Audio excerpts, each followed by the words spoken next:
Hello everybody and welcome to Amphlett Reviews. Today we're doing some Japanese cinema, diving into some of the big box editions I've got in my collection. I'm finally watching them and reviewing for you guys. Today we're looking at the Daimajin collection, the complete trilogy on the fantastic Arrow set. I mean, look at this artwork, it's absolutely fantastic. I watched a trailer for this way back before this box set was released. Absolutely loved the trailer and I thought, damn, that looks really fun and I really want to check them out. So I took the punter after a bit of back and forth, seeing if I actually want to get this or not, and I'm so glad that I did.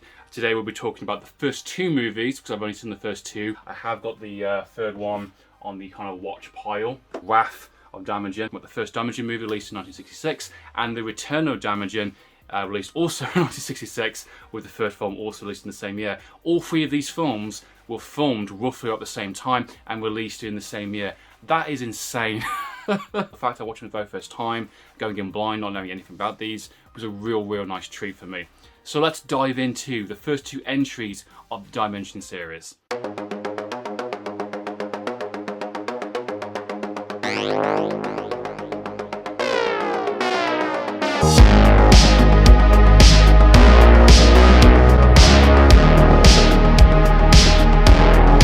The first entry was released in 1966 alongside all three of the other movies.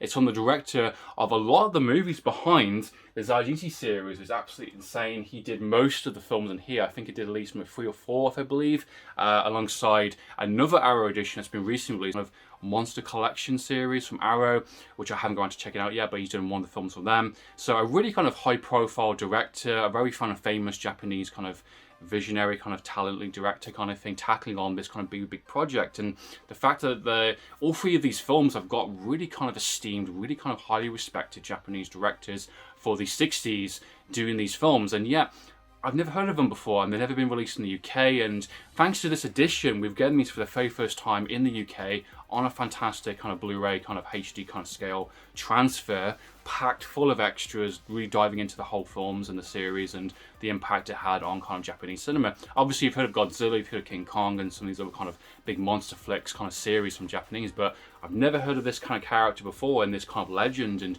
it's a very interesting film.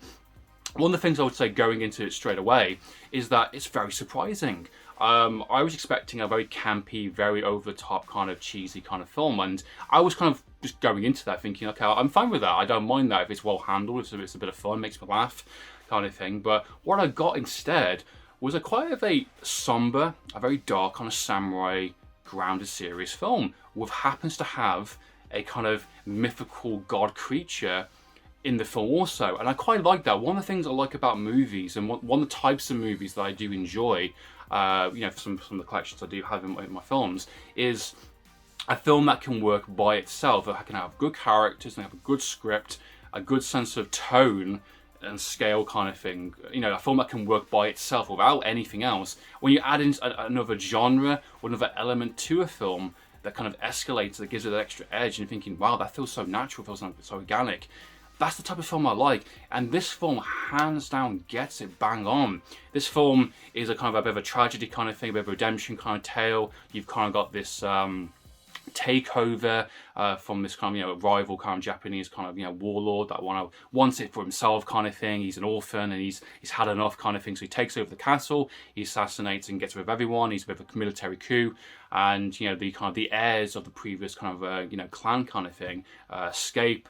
It's cut to 10 years later, and they kind of gone from children to adults, and they're kind of just living out a way to kind of get back and to kind of reclaim their honor and reclaim their kind of land, and the people are suffering. And it's kind of it's a bit of a dark film. It's not a nice film to say the least, but one of the things I like about the film, what it tackles, is this idea of do not piss off the gods. They have this kind of, at the start of the film, this kind of ritual, this kind of festival that celebrates the, Daimajin kind of thing, the statue, and, the land is his kind of domain kind of thing. Don't piss him off, respect the gods.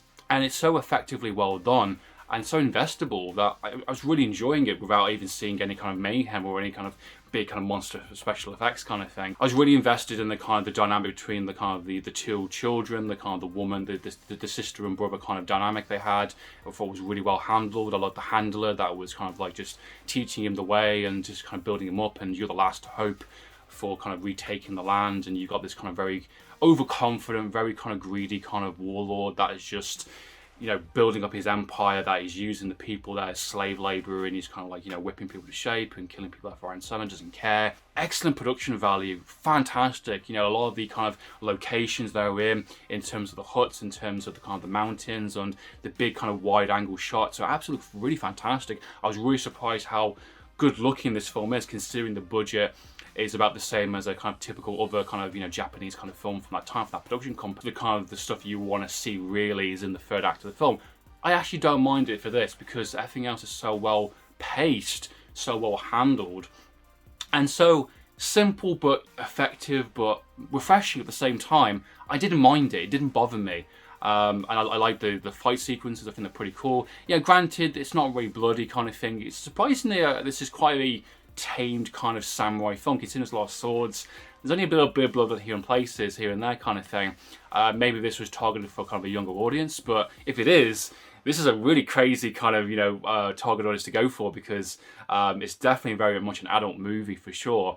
I didn't see a kid actually watching this at all in the slightest. Say, on the edition, oh yeah, it's a 12, yeah. So the second one's a 12, so I'd imagine the whole collection's a 12 itself. That makes sense. Great escalation kind of thing, a great, fantastic sense of build-up to this kind of character. And this god character, this kind of Daimajin kind of thing, is basically a statue on this kind of mountaintop kind of thing. He's got kind of a legend around him, and, you know, he basically comes alive and kicks some serious ass. I don't want to reveal too much in terms of what happens with him, but I think he's really well handled. I like the kind of setup they had around him. They really made him feel like an actual character, even though he wasn't really there for most of the film. I like the response the people of the village have with him, and I like how it gets to crunch time and he comes alive and he is pissed, and it holds up pretty well considering it is a guy in a suit. And there is some kind of, you know, miniatures and kind of, you know, some really cool, nice angles kind of thing. It's very effective. It looks nice. You know, the visual effects are pretty good. I like the kind of the big hand kind of gestures kind of thing, and he has some great moments for sure. I like his introduction. I like his kind of face, and his armor is pretty badass.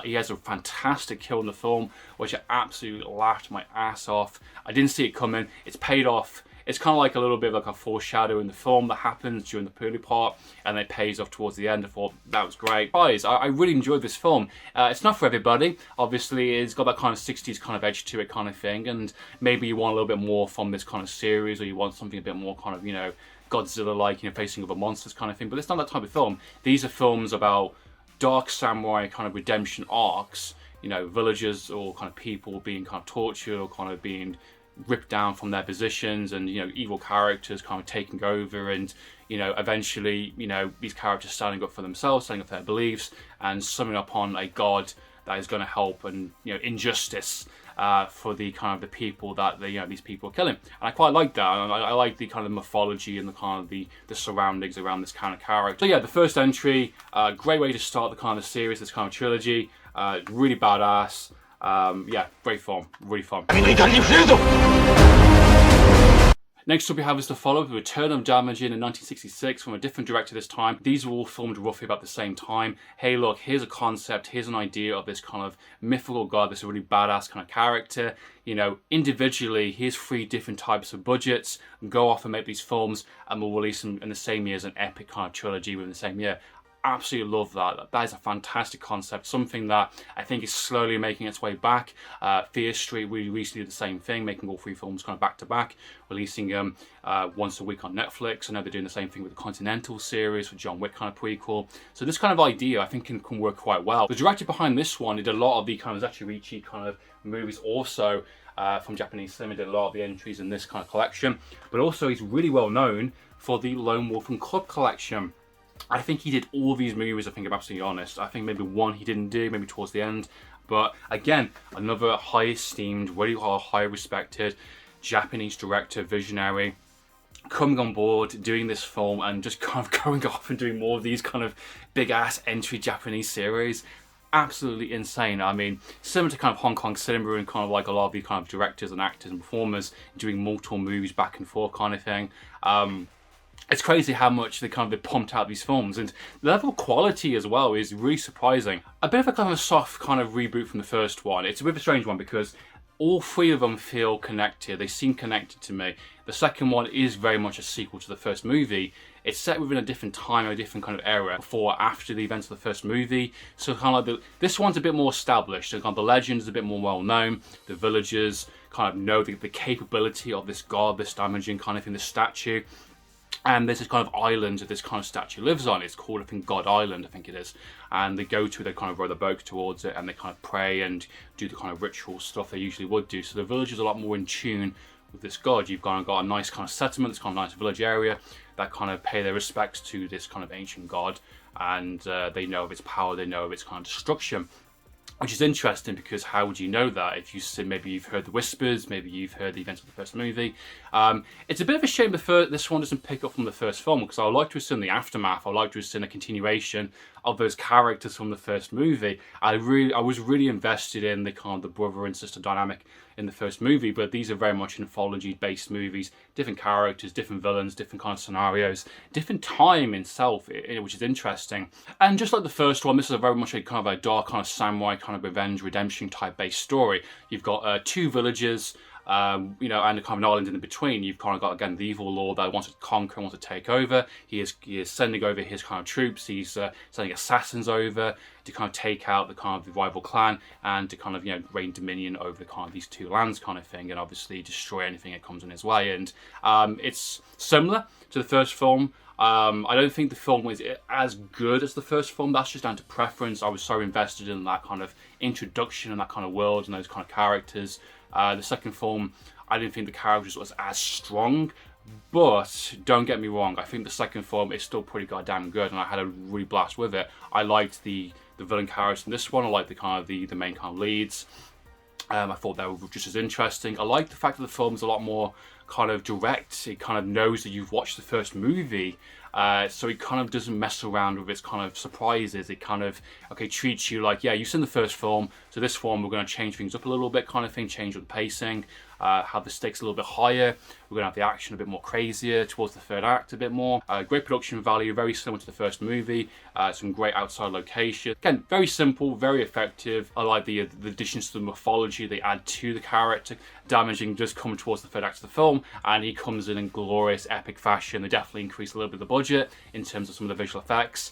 His entrance is a lot more badass this time around. I think his closing kills isn't as strong as the first one. I just like the first one a little bit more, like the setup a bit more, but still pretty badass, still pretty cool. So yeah, the return of Daimajin is very much like a kind of a soft kind of reboot from the first film, but also a nice continuation if you look at it the right way kind of thing. It feels like an anthology series, 3 individual tales. Maybe the third one will end with someone telling these tales to some people. That'd be quite cool to kind of wrap up the kind of trilogy. I really like the visual effects. I really like the kind of how they use the kind of this demigod kind of character, and how he's sense of injustice and kind of wrath is knows no bounds kind of thing. They definitely make him a lot more badass in this one, and even more so. Again, great production value, fantastic as usual kind of thing. Some really beautiful sequences, and I really like some of the set locations. For my review on the first 2 entries, I will be reviewing the third movie very soon, The Wrath of Daimajin, or The Strikes Back as it is known in some places. I'm very looking forward to seeing this conclusion to the trilogy. I don't think it's going to end in a traditional type of wrapping everything up type of way. I think it will be just another entry in the trilogy, but that's perfectly fine. It seems a little different from the synopsis I read. It's got a bit more of a Goonies kind of feel towards it. It's got a bit more of a snow landscape. That's pretty cool, very different. You've gone kind of mountainside, you've kind of got a sea open kind of ocean type thing. Now kind of a Goonies kind of winter kind of wonderland type of setting for the character. Fantastic. It's a very different type of trilogy with using this kind of character. I will be doing the third review very soon, and also releasing the kind of unboxing and kind of thoughts and opinions on this edition itself in a separate video. So please comment down below, see your thoughts and opinions, guys. Until next time, Amphlett Reviews, signing out.